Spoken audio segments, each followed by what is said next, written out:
Hello friends, welcome to my channel. ഇന്ന് നമ്മൾ വളരെ ഈസി ആയിട്ട് തയ്യാറാക്കാൻ പറ്റുന്ന ചിക്കൻ കറിയുടെ റെസിപ്പിയുമായിട്ടാണ് വന്നിരിക്കുന്നത്. ഇതിലേക്ക് സവാള, ഇഞ്ചി, വെളുത്തുള്ളി ഇതൊന്നും വഴറ്റി ചേർക്കുന്നില്ല. വെറുതെ സമയം കളയാതെ പെട്ടെന്ന് നമുക്ക് ഈ ഒരു ചിക്കൻ കറി എങ്ങനെ തയ്യാറാക്കുന്നതെന്ന് നോക്കാം. നല്ല തിക്ക് ഗ്രേവി കേട്ടോ. അപ്പോൾ ഇനി നമ്മൾ ഈ ചിക്കൻ കറി തയ്യാറാക്കുന്നതിന് വേണ്ടിയിട്ട് ഒരു ബൗളിലേക്ക് ഇതൊരു 1/2 കിലോ ചിക്കനേ ഉള്ളൂ കേട്ടോ, ഒരുപാടൊന്നുമില്ല. ആ ഒരു ചിക്കനിലേക്ക് ഞാൻ ഇഞ്ചി ചതച്ചതാണ് ചേർത്തിരിക്കുന്നത്. അത്യാവശ്യം വലുപ്പമുള്ള ഒരു കഷ്ണം ഇഞ്ചി നന്നായിട്ടൊന്ന് ചതച്ചാണ് ചേർത്ത് കൊടുത്തിരിക്കുന്നത്. പിന്നെ വലിയൊരു സവാള ഒന്ന് കനം കുറച്ചരിഞ്ഞ് കൊടുത്തിട്ടുണ്ട്. അപ്പോൾ അതുകൂടെ ഇതിലേക്ക് ചേർത്ത് കൊടുക്കുക. പിന്നെ 1 ടീസ്പൂൺ അളവിൽ മഞ്ഞൾപ്പൊടിയാണ് ചേർത്ത് കൊടുത്തിരിക്കുന്നത്. ഇനി എരിവിനായിട്ട് 2 ടീസ്പൂൺ അളവിൽ കാശ്മീരി മുളക് പൊടിയാണ് ചേർത്ത് കൊടുക്കുന്നത്. പിന്നെ കുരുമുളക് പൊടി ചേർത്ത് കൊടുക്കുന്നതുകൊണ്ടാണ് 2 ടീസ്പൂൺ അളവിൽ മുളക് പൊടി ചേർത്ത് കൊടുക്കുന്നത്. വേണമെങ്കിൽ കുറച്ചുകൂടി ചേർത്ത് കൊടുക്കാം കേട്ടോ. പിന്നെ ഞാനിതിലേക്ക് 1.5 ടീസ്പൂൺ അളവിൽ മല്ലിപ്പൊടിയും 2 ടീസ്പൂൺ അളവിൽ കുരുമുളക് പൊടിയുമാണ് ചേർത്ത് കൊടുക്കുന്നത്. എരിവൊക്കെ അല്പം കൂടി വേണമെങ്കിൽ കുറച്ചുകൂടി ചേർത്ത് കൊടുക്കാം. ഇനി അത് കഴിഞ്ഞപ്പോൾ നമ്മുടെ ചിക്കൻ മസാലപ്പൊടി ഉണ്ടല്ലോ, അതൊരു 2 ടീസ്പൂൺ അളവ് ചേർത്ത് കൊടുത്തിട്ടുണ്ട്. കൂടെ തന്നെ ഞാനിതിലേക്ക് 1 ടീസ്പൂൺ അളവിൽ ഗരം മസാലപ്പൊടിയും കൂടി ചേർത്ത് കൊടുക്കുന്നുണ്ട്. ഇനി നമുക്കിതിലേക്ക് ആവശ്യത്തിനുള്ള ഉപ്പ് ചേർത്ത് കൊടുക്കാം. ഉപ്പൊക്കെ നമ്മുടെ ടേസ്റ്റിനനുസരിച്ച് ചേർത്ത് കൊടുക്കുക. ഞാനിവിടെ 1 ടീസ്പൂൺ അളവിലേ ചേർത്ത് കൊടുത്തിട്ടുള്ളൂ. ഇനി നമുക്കിതിലേക്ക് കുറച്ച് തൈര് കൂടി ചേർത്ത് കൊടുക്കാം. ഒരുപാട് പുളിപ്പില്ലാത്ത ഒരു 3 ടേബിൾ സ്പൂൺ അളവിലാണ് തൈര് ഞാനിതിലേക്ക് ചേർത്ത് കൊടുക്കുന്നത്. ഇനി ഇത് കൈകൊണ്ട് നല്ലതുപോലെ ഒന്ന് മിക്സ് ചെയ്തെടുക്കണം. അപ്പോഴേക്കും ഈ മസാലയൊക്കെ ഈ കഷ്ണങ്ങളിലൊക്കെ നന്നായിട്ട് പിടിച്ചിട്ടുണ്ടാകും. നന്നായിട്ട് ഇളക്കി എടുത്തിട്ടുണ്ട്. ഒരു 10 മിനിറ്റ് നമുക്കിതൊന്ന് റെസ്റ്റ് ചെയ്യാനായിട്ട് വെക്കാം.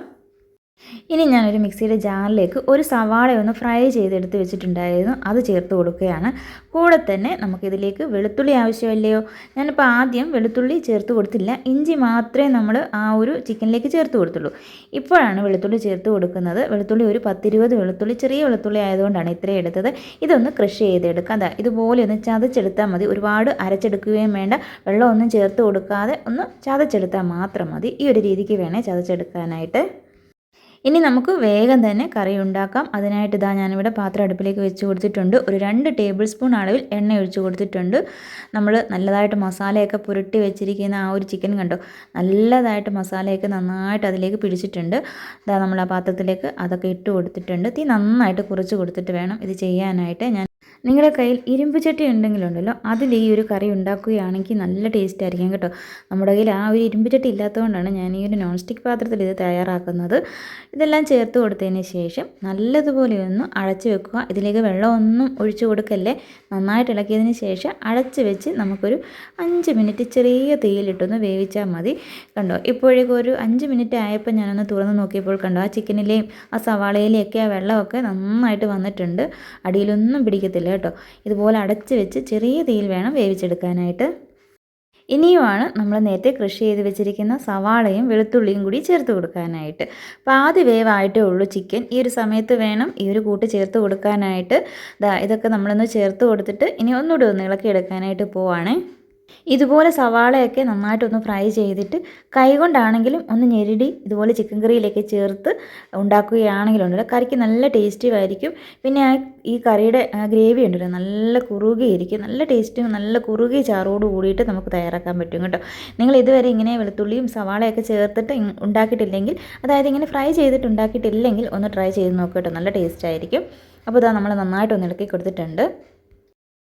ഇങ്ങനെ എല്ലാം നന്നായിട്ടൊന്ന് ഇളക്കിയതിന് ശേഷം വീണ്ടും നമുക്കിതൊന്ന് അടച്ചു വെക്കാം. ഒരുപാട് സമയമൊന്നും വേണ്ട, 1 മിനിറ്റ് മാത്രം ഒന്ന് അടച്ചു വെച്ചാൽ മതി. അത് കഴിഞ്ഞപ്പോൾ തുറന്നപ്പോഴേക്കും കണ്ടോ, നന്നായിട്ട് ആ ഗ്രേവിയൊക്കെ കുറുകി വന്നിട്ടുണ്ട്. കഷ്ണങ്ങൾ പക്ഷേ വെന്തിട്ടില്ല കേട്ടോ. ഇനി വേണം നമുക്ക് ഇത് വേവിച്ചെടുക്കുന്നതിന് വേണ്ടിയിട്ടുള്ള വെള്ളം ചേർത്ത് കൊടുക്കാനായിട്ട്. ഞാനൊന്ന് ഇളക്കി കൊടുത്തതേ ഉള്ളൂ. ഇളക്കിയതിന് ശേഷം വേണം നമുക്കിതിലേക്ക് വെള്ളം ചേർത്ത് കൊടുക്കാനായിട്ട്. വെള്ളം ചേർത്ത് കൊടുക്കുമ്പോൾ പച്ചവെള്ളം ചേർത്ത് കൊടുക്കല്ലേ, നന്നായിട്ട് തിളപ്പിച്ചാറിയ വെള്ളം തന്നെ ഒഴിച്ചു കൊടുക്കാനായിട്ട് നോക്കണം. കാര്യം ഈ മസാലയും കഷ്ണങ്ങളും ഒക്കെ ഏകദേശം ഒന്ന് വെന്ത് വന്നിട്ടുണ്ട്. അതുകൊണ്ട് നമ്മളിതിലേക്ക് പച്ചവെള്ളം ഒഴിച്ചു കൊടുക്കല്ലേ, ചൂടുവെള്ളം തന്നെ ഒഴിച്ചു കൊടുക്കണം. ആവശ്യത്തിനുള്ള വെള്ളവും കൂടി ചേർത്ത് കൊടുത്ത് ഒന്ന് ഇളക്കിയതിന് ശേഷം അടച്ച് വെച്ചു. ഇപ്പോഴേക്കും കണ്ടോ, നമ്മളെ കറിയൊക്കെ നല്ല സെറ്റായി വന്നിട്ടുണ്ട്. നന്നായിട്ട് നല്ലൊരു മണമൊക്കെയാണ് വരുന്നത്. കഷ്ണങ്ങളൊക്കെ ഏതാണ്ട് വെന്ത് വന്നിട്ടുണ്ട്. ഇപ്പോൾ നല്ല ഗ്രേവി കുറുകിയാണ് വന്നിരിക്കുന്നത്. ചാറ് വേണമെങ്കിൽ നിങ്ങൾ വെള്ളം ചേർക്കുന്ന സമയത്ത് ചൂടുവെള്ളം കുറച്ച് കൂടുതൽ ചേർത്ത് കൊടുത്താൽ മതി കേട്ടോ. അപ്പോൾ ആ ഒരു കറക്റ്റ് നിങ്ങൾക്ക് ഇഷ്ടമുള്ള അനുസരിച്ചിട്ട് ചാറ് കൂട്ടിയെടുക്കാം. ഞാനിപ്പോൾ ഒത്തിരി ചാറൊന്നും എടുക്കുന്നില്ല കേട്ടോ. ഇത്രയും മതി. നമുക്ക് ചപ്പാത്തിക്കും പൊറോട്ടയ്ക്കും അപ്പത്തിനും അതുപോലെ ചോറിൻ്റെ കൂടെയൊക്കെ കഴിക്കാൻ പറ്റിയ ആ ഒരു രീതിക്കാണ് ഈ ഒരു കറി തയ്യാറാക്കിയിരിക്കുന്നത്. ഒരുപാട് ചാറില്ലാതെ കുറച്ച് കറിവേപ്പിലയാണ് ഈ ഒരു സമയത്ത് ചേർത്ത് കൊടുത്തിരിക്കുന്നത്. ഇനി ഞാൻ കുറച്ച് മല്ലിയിലയും കൂടി ചേർത്ത് കൊടുക്കുകയാണ്. കറിവേപ്പിലയോ മല്ലിയിലയൊക്കെ ഇഷ്ടമല്ലേ, അപ്പോൾ ഇഷ്ടം അനുസരിച്ചിട്ട് അതൊക്കെ ഒന്ന് ചേർത്ത് കൊടുക്കുക. ഇത്രയേ ഉള്ളൂ കേട്ടോ, വളരെ എളുപ്പമാണ് ഇത് തയ്യാറാക്കാനായിട്ട്. സവാളയൊക്കെ വഴറ്റി ഒരുപാട് സമയമൊന്നും കളയണ്ട, എല്ലാം കൂടി ഒന്ന് മിക്സ് ചെയ്തെടുത്തിട്ട് പെട്ടെന്ന് നമുക്ക് തയ്യാറാക്കി എടുക്കാൻ പറ്റും. അപ്പോൾ ഇന്നത്തെ ഈ ഒരു വീഡിയോ ഇത്രയേ ഉള്ളൂ കേട്ടോ. വീഡിയോ കാണുമ്പോൾ നിങ്ങൾക്ക് ഇഷ്ടമാവുകയാണെങ്കിൽ ഒന്ന് ലൈക്ക് ചെയ്തേക്കുക. പിന്നെ അതുപോലെ തന്നെ സബ്സ്ക്രൈബ് ചെയ്യാതെ കാണുന്നവരാണെങ്കിൽ പ്ലീസ് ഒന്ന് സബ്സ്ക്രൈബ് ചെയ്ത് സപ്പോർട്ട് ചെയ്യണേ. അപ്പോൾ വീഡിയോ കണ്ട എല്ലാ കൂട്ടുകാർക്കും താങ്ക്